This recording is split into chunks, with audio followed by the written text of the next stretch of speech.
Kirby Smart, University of Georgia, Bulldog Nation, on behalf of College Football Nation, not speaking for myself, but as a representative of College Football Nation, it wasn't me. It wasn't me. It truly wasn't me. You can check the tape. But on behalf of College Football Nation, we apologize for our disrespect, for doubting you, for claiming that you have taken a tumble, that you are in decline, that this is not your season. Kentucky, you had to pay a dear, dear price tonight for getting in the way of the Georgia Bulldogs. Welcome to the Voice of College Football. We break down the game we all love each and every day with you. Best discussion, debate, and analysis right here based on your engagement and participation. Georgia came into this one between the hedges against a Kentucky team that took out Florida in dominating fashion last week, 33-14 at home. It wasn't quite that close. And Georgia has struggled, most notably, and very famously against South Carolina and really against Auburn. That game came down to the final 4 or 5 minutes and was installed as a 14.5-point favorite by Vegas. Vegas typically knows what it's doing. And on this night, they underestimated Georgia as well. Bulldogs 51. Big Blue, Kentucky 13. It wasn't that close. It was not in doubt after maybe midway through the second quarter. Let's get to it. Kentucky weapon Barian Brown was not able to return kicks in this game. I would like to say that mattered. It did not. Georgia's first drive was scintillating. They got off the deck early, and I'm sure Kirby Smart let them know, hey, the type of starts that we got off to versus Auburn and South Carolina, not acceptable. We can't do that tonight. Let's fire out and take control of this game right out of the gate. 9 plays, 54 yards. Dejon Edwards running well. The Georgia offensive line has been much criticized as not creating that running push that the best offensive line in the country has shown us the past couple seasons in winning back-to-back national championships. Then Marcus Rosemy-Jacksaint got loose in the Kentucky secondary. The Wildcats were obviously overplaying the run. He got loose in the secondary, and the zone coverage had no answer the entire first half, but especially on this play as Rosemy-Jacksaint runs for the touchdown 7-0.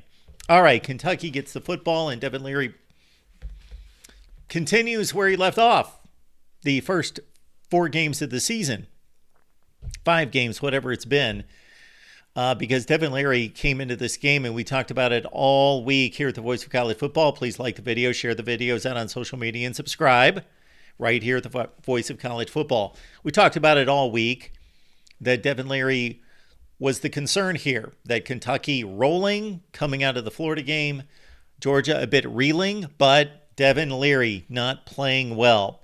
His 35-5 touchdown-to-pick ratio a couple years ago at North Carolina State, a bit of a mirage if you look a little bit deeper. We talked about that. And this season, a 58% passer, and it's not truly been that good. Right out of the gate, he misses a wide-open Tavian Robinson. That would have been a huge gain or possibly a touchdown. Georgia, the next series, they had a short yardage play. They slip out Brock Bowers, and that was really the first we saw of Brock Bowers, and they started to get him involved in the game. I didn't check the final numbers, but he was magnificent, as he always is. They sneak him out of a formation. They disguise him. They have him as an inline tight end, and they have all sorts of motion and gimmicks, and Bowers is rumbling down the field the next we know there. And Ra Thomas had a wow play on that second touchdown drive for Georgia. As he brought it in, it was reviewed. What these receivers are able to do, some of them, and Ra did it on this play, was be able to turn his foot while in the air, while he's focusing on a football that's being contested by a defender. He's able to change his foot contortion in the air, bring it in, bounce, know where the sideline is. Incredible catch. Georgia led 14-0.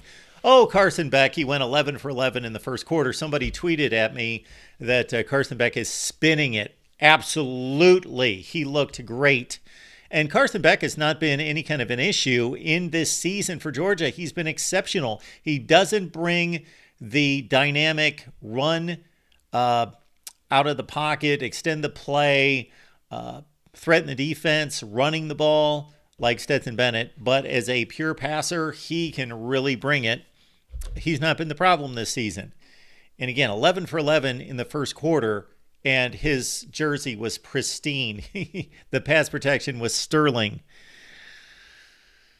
Oscar Delp caught a touchdown to make it 21-0, a 13-play, 95-yard drive. So what happened before that was that Dane Key completely abused the cornerback for Georgia, had a tremendous long gain where Devin Leary actually got him the football on that one. But Jager Burton committed 2 dumb penalties, one a pre-snap penalty, one a late hit.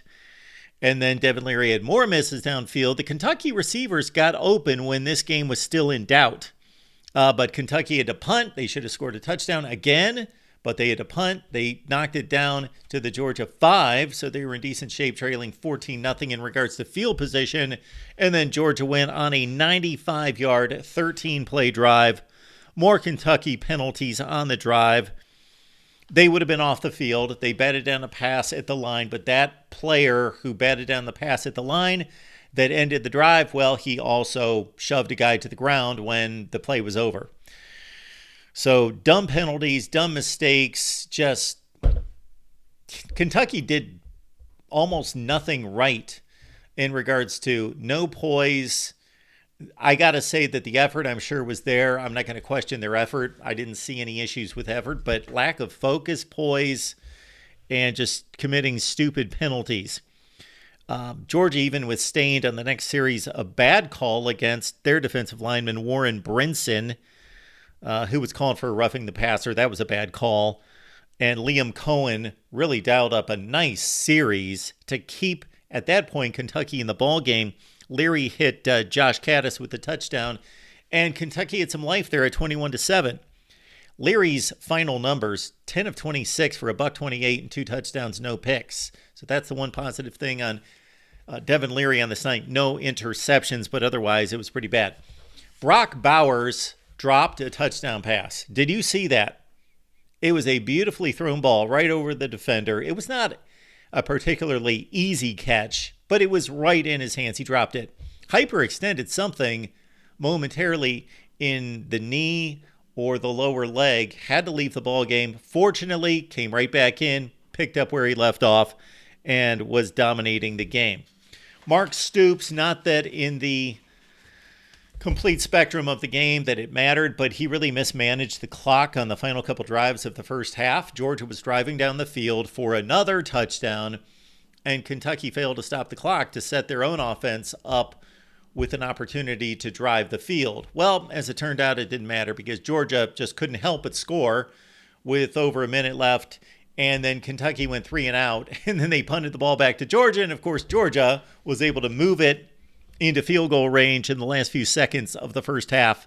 But I thought that was a bad sequence for Mark Stoops. Exceptional coach. I have all the respect in the world for Mark Stoops, but his team was not disciplined, poised, or focused tonight. Ray Davis, the Ray Davis of 280 yards against Florida, 15 carries, 59 yards in this one, and the Kentucky ground game that, again, trashed the Gators for 329 yards on the ground, 24 carries, 55 yards against Georgia.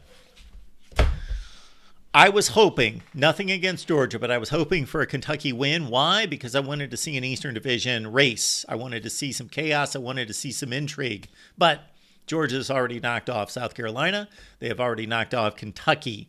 They've got a game against Mizzou, but Mizzou lost today against LSU. But so Mizzou and Florida, the two teams right now that have some kind of shot at Georgia mathematically, because if they won the game with only one loss in the conference, then they would have the tiebreaker against Georgia. Oh, and I forgot Vandy. But Vandy's already lost a couple games in the conference. But we know all of that doesn't matter because Georgia's taking care of business. And they could have tripped up against Auburn. They could have tripped up against South Carolina. They have not. And now we got to see the defending national champions on full display.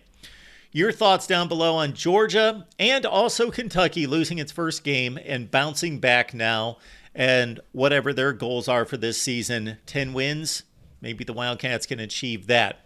Again, Georgia and Kentucky, your thoughts down below right here at the Voice of College Football.